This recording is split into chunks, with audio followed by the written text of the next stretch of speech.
Back with Cam Abbott. And Cam, this is a great story. Your first year professionally, you played in Shreveport, and you were Rookie of the Year. But prior to that, I think it was prior to that, you went out to kind of the West Coast. You're in Stockton, Bakersfield, Vegas, and there's a lot of stories about all that area of you two pursuing what you wanted to do in life, and it wasn't easy, from making phone calls, etc. And we've got 5 minutes, and I know this story can take 5 minutes. Right. I'll try and be quick and still detailed at the same time.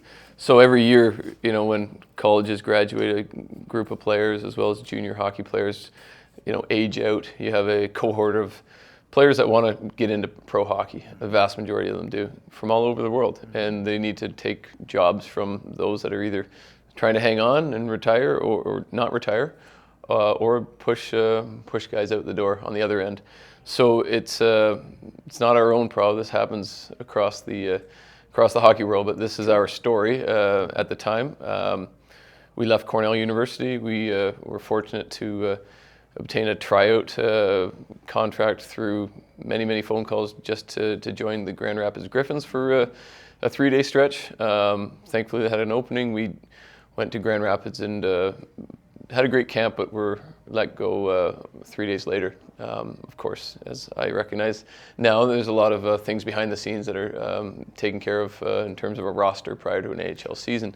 And so our next opportunity came with the Stockton Thunder, which was an East Coast Hockey League team, ECHL team out in Stockton, California. So a week later, we packed up our Suburban with all our stuff, and we pretty frugal guys. We really tried to keep costs down. We slept in the truck on the way out, bought grocery meals, and kept things really cheap, so that when we got to Stockton, California, we wouldn't put the team with too many expenses, which we learned at that point would come back to haunt us.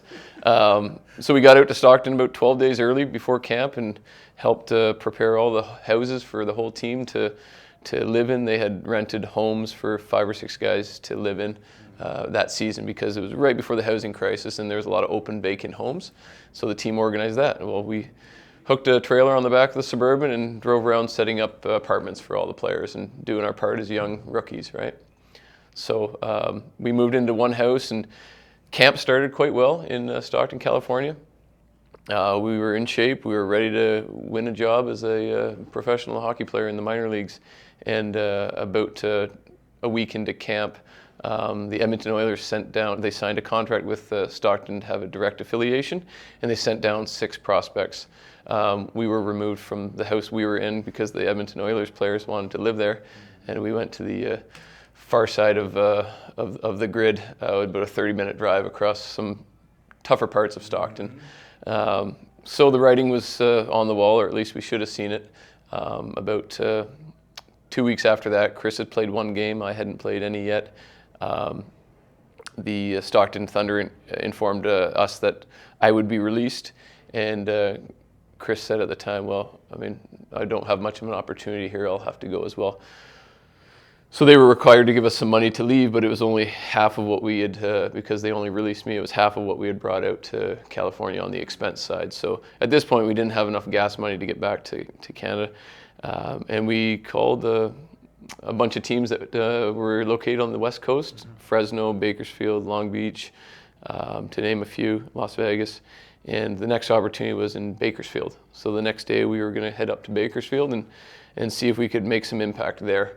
Unfortunately, that night, as we were in the gym, our car got broken into, and all of our bags, including our wallets, were stolen from the nice people in the suburbs of Stockton. So we had 1 telephone, but no IDs and no credit cards or anything left. And the next day, we drove a car that wouldn't lock with the rest of our stuff up to Bakersfield, parked on the far side of the parking lot, right up against the brick wall, so that nobody could get in the car that had the door locks punched out.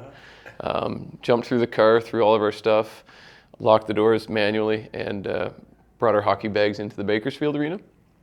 And we thankfully practiced with Bakersfield for that day, and Chris was going to play for them the next night, in fact. We had a nice lunch with the the head coach at the time, was Bakersfield, and he had said, "Listen, I only need a centerman. I don't have room for a left winger. So if you'd be interested in playing tomorrow night, Chris, we could have you in the lineup. And Cam, I'm not sure if there'll be an opportunity here for you, but if it's helpful, I can see if I can get you working at the fruit canning factory across the street at the arena." Now, this is my full recollection. I'm not sure if he was a very nice man at the time, but that has never left me. Right, I just graduated from school. I was doing whatever I could to become a professional hockey player, and it was now time to evaluate canning peaches with the local population in Bakersfield.